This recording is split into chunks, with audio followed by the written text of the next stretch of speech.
concours, il est organisé pour évaluer la qualité de service déployée par les services clients en France. Là, pour le coup, on participe à l'édition française. Sachez qu'il y a des éditions en Allemagne, en Italie, UK c'est fini, au Maroc. Voilà, c'est quand même un concours d'envergure internationale et qui, pour le coup, c'est le plus gros concours du marché sur ce type d'activité, en tout cas sur la qualité des services clients. Les entreprises participantes, elle concourt dans une catégorie particulière. Donc là, il y a 55 catégories. Et en ce qui nous concerne, nous concourons dans la catégorie services prépayés aux entreprises.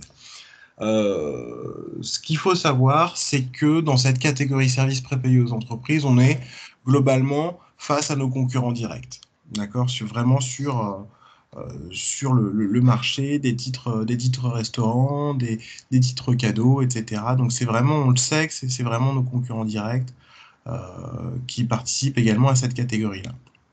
Et naturellement, vous en doutez, au terme de la phase de concours, c'est la société qui reçoit la note la plus élevée qui est élue service client de l'année. D'accord? Et ceci pour chaque univers. Si vous avez des questions, naturellement, n'hésitez pas à les écrire dans le chat et j'y répondrai après coup. En termes de méthodologie, nous sommes audités pendant un mois et demi, pendant 6 semaines, sur 5 canaux. Alors, cette année, c'était pendant 6 semaines. D'habitude, c'est pendant 10 semaines. D'accord? C'est le contexte sanitaire qui a fait que c'est un petit peu plus raccourci. Ça se passe comment? Donc, c'est des tests mystères. Donc, c'est des clients mystères qui appellent, qui se font passer pour des clients normaux, lambda. Et d'ailleurs, la plupart des clients mystères sont des vrais clients euh, qui sont embauchés par les services de BVA, en tout cas du service et du service client de l'année. On voit qu'il y a 100 appels téléphoniques, 100 emails, 15 navigations Internet. Donc les navigations Internet, c'est le client mystère va sur notre FAQ, va sur notre espace client et juge de la qualité de la navigation sur ces espaces. Nous avons également 10 contacts via les réseaux sociaux. Alors là, on dit les réseaux sociaux, mais c'est uniquement Facebook.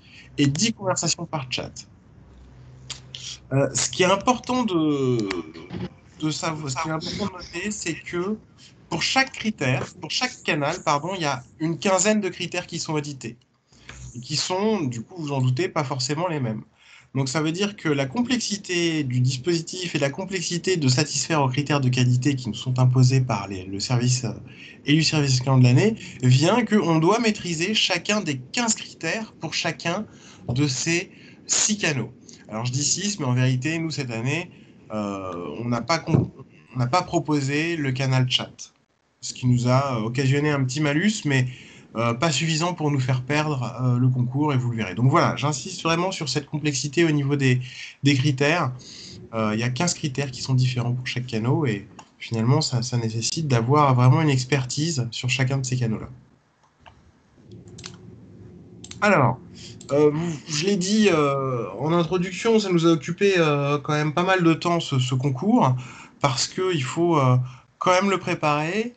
Ça se prépare via d'abord un état des lieux, faire un état des lieux, ça se prépare également par un programme de quality monitoring pour savoir où est-ce qu'on en est en temps réel au niveau de la qualité. Et naturellement, ça se prépare par toute une campagne d'animation et d'accompagnement des conseillers. Alors, je vous ai mis euh, la courbe de notre quality monitoring. Donc, sachez que dans mon équipe, on opère des évaluations pour savoir où est-ce qu'on en est au niveau de la qualité. Et donc, sur la campagne d'évaluation, en mars, on était à 76. Et vous pouvez voir que, du coup, tout au long de cette préparation, la qualité délivrée par le service client en termes de qualité produite, et je redétaillerai un petit peu ce que c'est que la qualité produite. En termes de qualité produite, on était en constante progression jusqu'à la fin du concours. Alors, la qualité produite, c'est important de le détailler parce que c'est un petit peu différent de la qualité ressentie des clients. La qualité produite, c'est sur des critères objectifs.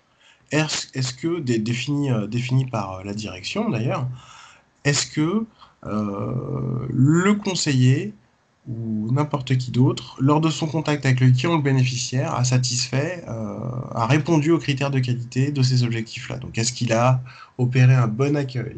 Est-ce qu'il a fait une bonne reformulation? Est-ce qu'il a répondu correctement à la demande selon nos procédures? Est-ce qu'il a fait une bonne prise de congé? Est-ce qu'il a bien reformulé et résumé le contenu de l'appel? Voilà, c'est ça ce que c'est que la qualité produite.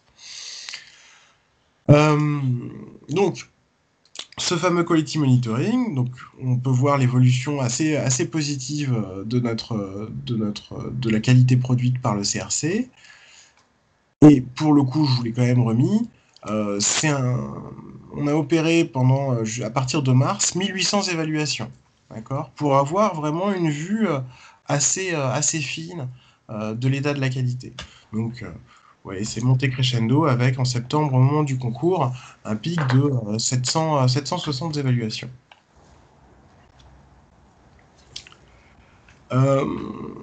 Effectivement, ce que je vous ai dit, c'est que donc on a besoin d'avoir une vision en temps réel de l'état de la qualité. Et pour le coup, la courbe que je vous ai montrée tout à l'heure, elle ne remonte pas toute seule.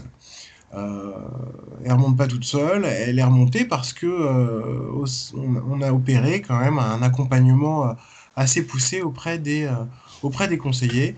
Et vous voyez là, c'est les actions de formation directement liées à l'ESCDA en heures. Donc, vous voyez par exemple en septembre, on a fait 273 heures. En août, alors que bon, il y avait tous les congés, tout le monde était en vacances, on a fait 81 heures d'accompagnement. En juillet, 105. Ce qu'il faut savoir, c'est que malgré tout, il y a bien l'ESCA, mais derrière, le CRC ne s'arrête pas de tourner. Donc il y a également toutes les autres actions de formation et d'accompagnement qui sont liées à l'activité au quotidienne du CRC et des nouveautés des non-RED. Je vais vous détailler un petit peu plus le dispositif d'animation pour les équipes, en fait. Ce qu'on sait, et je pense que vous avez sans doute été impliqué à un moment ou à un autre lors de cette CDA, c'est que on a besoin de l'adhésion de toutes les équipes sur ce concours pour le gagner. D'une part parce que ça montre l'implication d'Edenred sur la qualité de service délivré aux clients, et d'autre part parce que si le poids des tests mystères repose quand même en grande partie sur le CRC, les autres services, la DAF, la communication et les community managers sont susceptibles de recevoir des tests mystères eux aussi. Donc du coup, en amont, on a opéré des ateliers de sensibilisation plus de présentation dans le détail des critères ESCDA auprès des directions qui étaient potentiellement susceptibles de recevoir des tests mystères.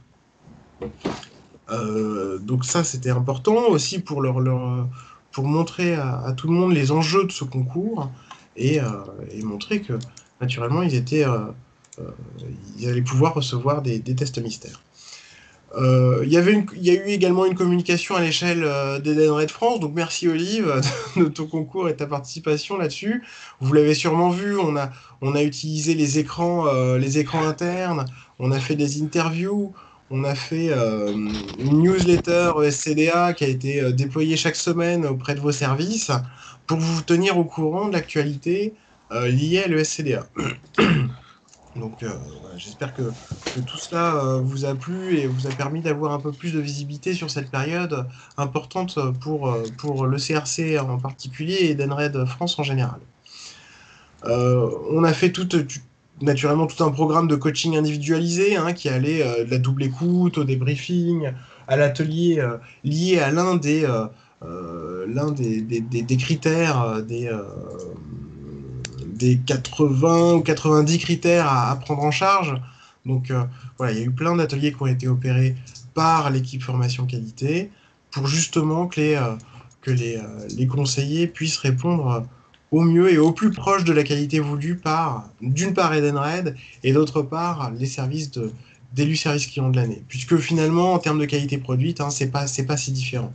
Nos attentes ne sont pas différentes. Bon, je vous en ai reparlé, voilà, il y avait bien une communication hebdo dédiée à la newsletter ESCDA. On faisait également des morning meetings, donc tous les matins, l'équipe formation échangeait et discutait de l'évolution de la qualité, avec les équipes opérationnelles. Donc c'était très fécond et c'était vraiment un échange pour le coup. Donc c'était intéressant de voir comment est-ce que tout le monde était impliqué dans l'amélioration des critères sur lesquels on était, selon nous, pas encore à l'objectif. Donc ça, c'était très très fécond. Naturellement, il y avait des points hebdo avec les managers, avec la direction, pour savoir où est-ce qu'on en était chaque semaine, quel était l'état de la CAI de la semaine passée.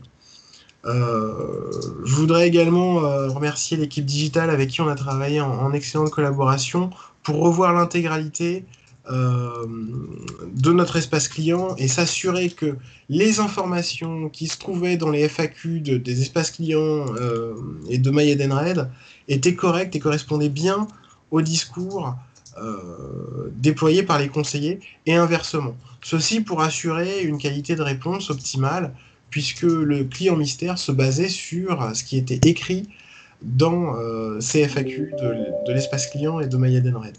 Donc voilà, on a travaillé bien en amont avec l'équipe digitale pour assurer ça. Je ne l'ai pas mis là, mais également, il y a eu tout un travail de revue complète de notre bibliothèque d'emails. Donc les emails qu'on envoie à nos clients, elle a été revue complètement, cette bibliothèque, et ça a bien porté ses fruits parce que sur le canal mail, la qualité de la réponse a été particulièrement bonne. En tout cas, ouais, bien meilleure que les années précédentes.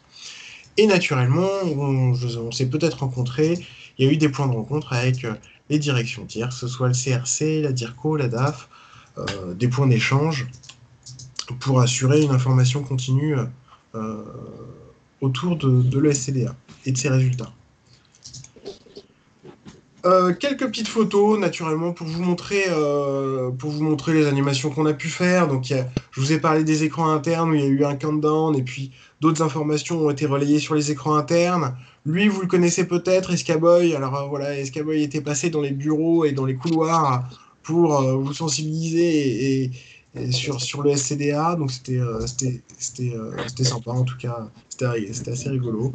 Un personnage un peu décalé, mais même s'il était décalé, il avait toujours en ligne de mire le sujet de la qualité et il perdait, en tout cas, il relayait auprès de vous vraiment et auprès de toutes les équipes et les enjeux de l'ESCDA de manière très fine.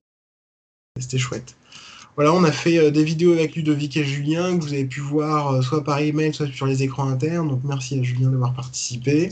Et puis au sein du CRC, on a fait des petites animations, que ce soit des barres à bonbons ou des barres à gaufres pour changer un peu le quotidien des conseillers pendant cette période. Alors, les résultats. Voilà, maintenant les résultats. Il y a plusieurs enseignements sur ces résultats. Alors, l'enseignement, le premier, c'est qu'on n'a jamais eu une note aussi élevée depuis toutes nos participations à l'ESCDA. Donc ça, c'est vraiment quelque chose dont on est très content, surtout dans cette période un petit peu compliquée. Vous voyez, on a eu 15,32 ici sur cette édition 2021, et on n'a jamais eu autant.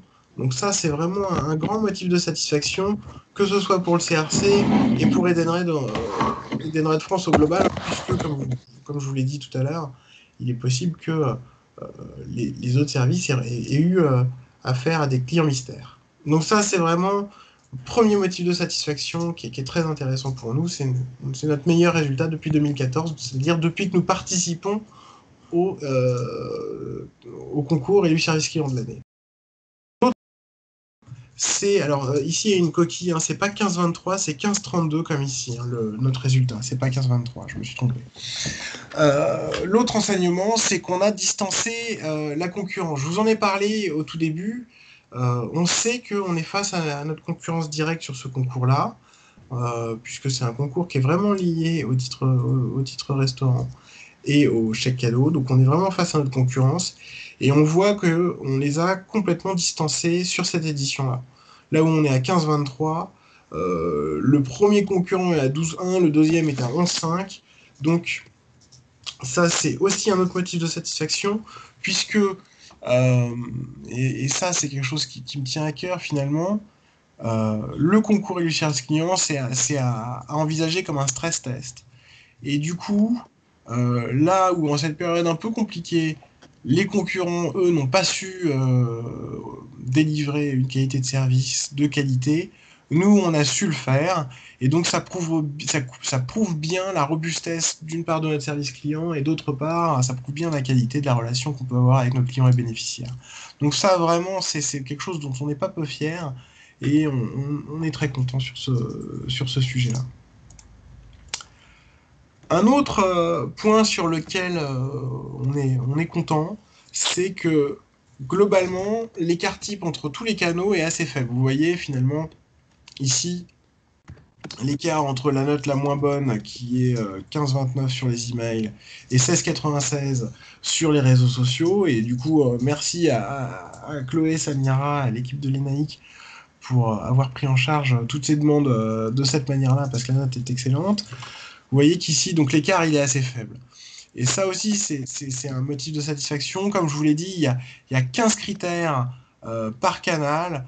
Donc ça veut dire près de 80 critères, même si on n'a pas été testé sur le chat. 80 critères différents sur lesquels les conseillers doivent être chacun sensibilisés et avoir une connaissance fine de chacun de ces critères-là. Voilà, à opérer, c'est pas facile. Et du coup, d'avoir un écart type aussi faible, c'est vraiment un bon motif de satisfaction, que ce soit pour le CRC et pour Edenred au global. Donc là-dessus, on est plutôt content. Maintenant, je vous parle de la préparation. Je vous ai parlé de la préparation par rapport à ce concours qui a pris du temps. Mais le but, quand même, c'est de se dire la qualité, c'est toute l'année. Et que du coup, comment est-ce qu'on fait pour pérenniser tout ce travail-là qui a été fait sur le concours, pour le conserver, et pour faire en sorte que l'effort à déployer pour l'édition précédente, eh ben, il soit moindre que l'effort qu'on a déployé cette année, même si je pense qu'on a déployé le juste effort. Donc naturellement, les prochaines étapes, bah, c'est de gagner l'édition 2022, ça c'est très important pour nous, vous vous en doutez. Actuellement, on est en train d'organiser des retours d'expérience avec toutes les équipes participantes sur ce concours pour savoir par rapport au dispositif ce qu'on conserve, ce qu'on doit renforcer ou ce qu'on doit écarter pour optimiser optimiser au mieux la préparation de ce concours. Et naturellement, ce qu'on travaille au sein du CRC, c'est d'instaurer une culture de la qualité sur l'année. Par un programme de quality monitoring lissé sur l'année, ça c'est important. On a besoin d'avoir de la visibilité sur le quality monitoring, enfin sur la qualité produite sur l'ensemble de l'année, par un programme également d'accompagnement des conseillers sur toute l'année, qui va porter et qui portera sur l'optimisation de la relation client, sur la prise en compte du contexte client. Alors ce que j'entends par contexte client, c'est la prise en compte de la situation dans laquelle il se trouve quand il y contacte, la prise en compte de son émotion, voilà, la prise en compte de son historique également, hein. Qu'est-ce qu'il a vécu avec nous, qu'est-ce qu'il va vivre dans les prochains jours lorsqu'il nous contacte. Donc tout ça, c'est tout un programme de formation qui sera porté par la formation et par les managers pour optimiser la relation client et arriver serein sur l'édition 2022 et même au-delà de l'édition 2022 de l'ESCDA, proposer à nos clients et bénéficiaires une relation de qualité qui sera de mieux en mieux. Voilà, optimiser toujours et continuellement la qualité du service déployé à nos clients et bénéficiaires. Voilà, on est en recherche d'excellence, quoi. Bah, un petit message, un grand remerciement à toutes les équipes qui ont contribué à ce concours et au fait qu'on l'ait gagné. Donc, le CRC, naturellement, la DAF, hein, avec qui on a travaillé, les équipes de recouvrement et de la trésorerie, justement, parce qu'ils sont amenés à prendre en charge des clients mystères. La DIRCO, également, avec les équipes de la SNI, parce que là encore, ils sont amenés à être en contact avec les clients mystères. Et on a eu des échanges vraiment de très bonne qualité avec toutes ces équipes. Naturellement, la com externe avec les réseaux sociaux, Chloé, Samira, et l'équipe digitale, avec laquelle on a retravaillé en vue de prévision du concours les services clients, l'espace client, pardon, l'espace client et Edenred, et la com interne pour tout travail de communication. Donc voilà, sans le travail, vraiment le message qui est important là également, sans cette concertation, ce travail commun, cet engagement de tout le monde au sein d'Edenred, on n'aurait pas pu gagner. Parce que ça met, au-delà du travail dans le détail, sur les critères, sur l'accompagnement, etc., le fait de mettre tout le monde en mouvement vers une seule et même direction, qui était la reconquête, hein, la reconquête de service client, puisque de ce concours et de ce trophée élu service client de l'année, puisqu'on ne l'a pas eu l'année dernière, on l'a perdu l'année dernière. Donc de mettre tout le monde en mouvement vers cet objectif-là, fait que c'est ce qui nous a permis de gagner. Donc un grand bravo et un grand merci à tous, quoi. Donc bravo Edenred, Edenred France. Voilà, est-ce que vous avez des questions? Il y en a quelques-unes dans le chat. Ah, alors, parce que j'avais pas le chat. Alors, merci pour les questions. Tac, tac, tac. Je remonte, hein.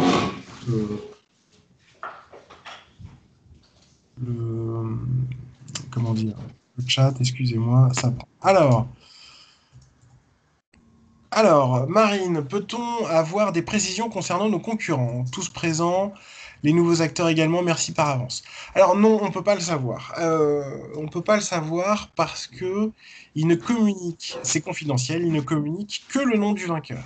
Maintenant, on s'imagine que nos concurrents naturels, ça veut dire Up, hein, ceux qui ont gagné l'année dernière, on imagine qu'ils sont là. Enfin, en tout cas, qu'ils étaient là à concourir à ce concours. Peut-être Sodexo également. Et quant à Swile, j'en sais rien. Donc, non, on ne peut pas avoir de précision, mais on se doute qu'il y avait Up et Sodexo. Ah oui, merci Carole pour la réponse. Quid de la participation de ProWeb sur ce concours? Donc Julien nous demande si ProWeb participait à ce concours. Alors non, nous n'avons participé qu'à le coproduit Ticket Restaurant. Produit sur lequel les process sont fluides et permettent une prise en charge assez rapide des demandes. ProWebCE, je dis pas que c'est pas le cas chez ProWebCE, je dis juste que voilà, pour l'instant c'est encore un petit peu c'est des périmètres qui sont encore un petit peu séparés, un petit peu distants, sur lesquels on n'a pas pu opérer. Et là, l'enjeu fort pour nous cette année, c'était quand même de regagner le concours. Donc, on voulait sécuriser ce truc, sécuriser ce concours, sécuriser cette victoire en travaillant un périmètre sur lequel on est certain des process et où les process sont uniformément partagés par tous les intervenants. Donc voilà, pour le coup, le produit sur lequel on a concouru cette année, c'est que Ticket Restaurant.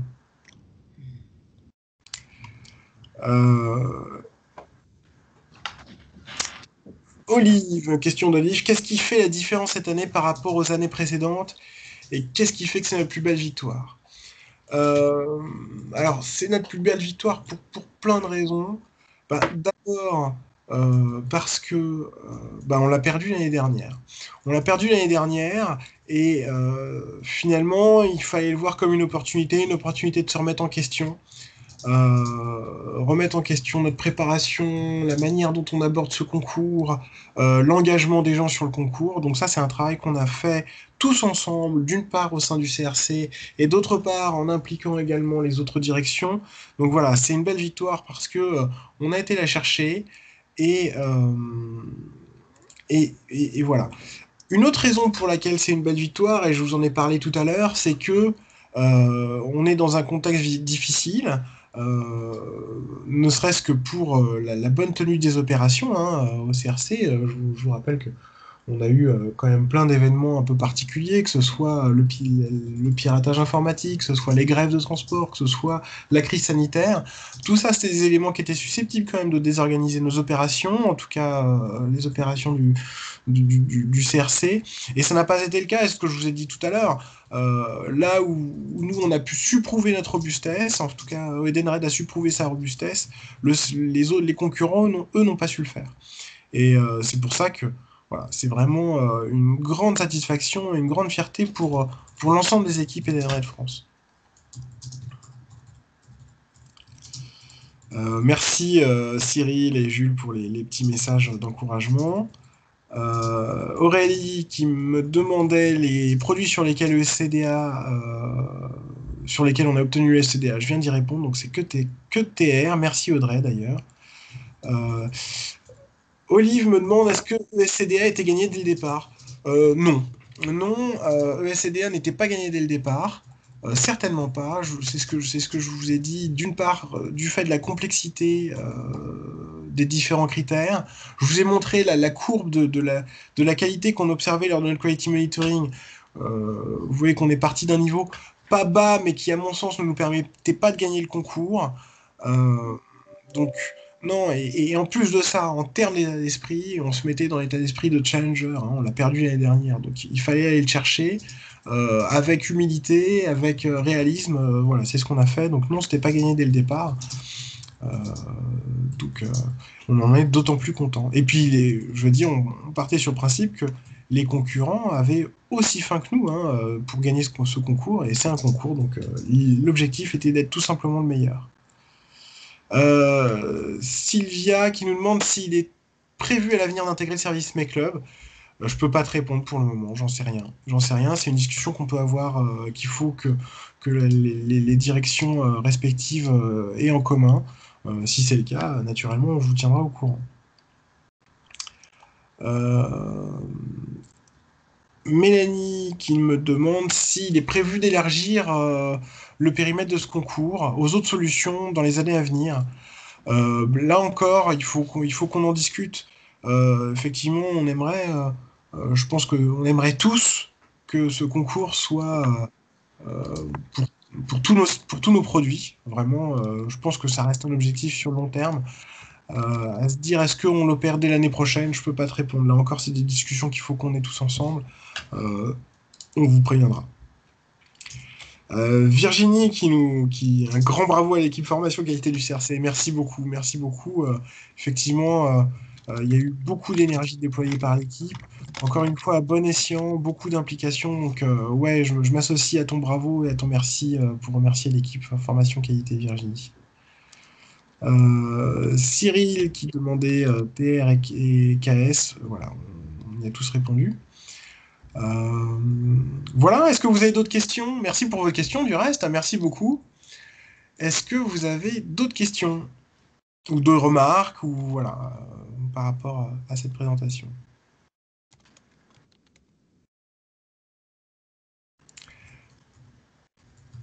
Pas d'autres questions, j'ai l'impression. Olive, je ne sais pas ce que tu en penses. Ok, si vous n'avez pas d'autres questions... Quelle suite en manière d'animation et formation, Cyril? Quelle suite en matière d'animation et de formation? Alors, les suites, c'est un programme renforcé sur 2021 sur l'accompagnement, sur le quality monitoring et sur l'accompagnement des conseillers. Donc, dans ce qu'on va déployer en termes de formation sur 2021, c'est vraiment spécifique à ce qui est l'optimisation de la relation client. Donc, comment est-ce que les conseillers peuvent prendre en charge de manière optimale la relation client, enfin la demande d'un client. C'est vraiment instaurer des règles d'or, se dire un client, c'est pas une demande. Enfin, une requête, c'est pas juste une demande. On ne prend plus en charge, la volonté, c'est de ne plus prendre en charge une requête comme juste un numéro de requête, mais vraiment de prendre une requête comme une demande d'un client dans son ensemble. Donc ça, c'est tout un programme assez poussé, parce que de mémoire, c'est un programme qu'on va déployer ça représente 90 jours de formation. Vraiment spécifiquement sur l'optimisation de la relation client. Voilà, parce que ce qu'on se dit là, c'est ce que j'ai dit en introduction, enfin en tout cas au début de la présentation, le SCDA audite la qualité produite, c'est-à-dire sur des critères objectifs. Là, à l'heure actuelle, vous le savez peut-être, on est en train de s'équiper d'outils, que ce soit le CRC ou la DIRCO ou le digital, on s'équipe d'outils qui vont permettre de mesurer la qualité ressentie par nos clients et bénéficiaires. Et du coup, ça va nous permettre d'affiner vraiment cet accompagnement dédié à l'optimisation de la relation client. Donc voilà, ça va prendre la forme d'un programme de quality monitoring sur l'année, aussi bien sur la qualité produite que sur la qualité ressentie, qualité produite via les évaluations qu'on fait au sein de l'équipe formation. la qualité ressentie via des outils de NPS, hein, tout simplement. Hein. Medallia, c'est un outil de NPS et de mesure de la satisfaction client. D'une part, donc via un renforcement de la mesure, d'une part, et d'autre part, via un renforcement de l'accompagnement individuel et personnalisé des équipes du CRC. Voilà, ça c'est les suites qu'on donne sur 2021 et dont l'impact ne s'arrêtera du coup, hein, et naturellement, et c'est pas le but d'ailleurs, ne s'arrêtera pas qu'à l'ESCDA. D'accord, l'impact il sera bénéfique au global sur la relation client. Le but n'est pas que le SCDA. Merci pour ta question, Cyril. Et pas de problème pour ta remarque. Est-ce que vous avez d'autres questions?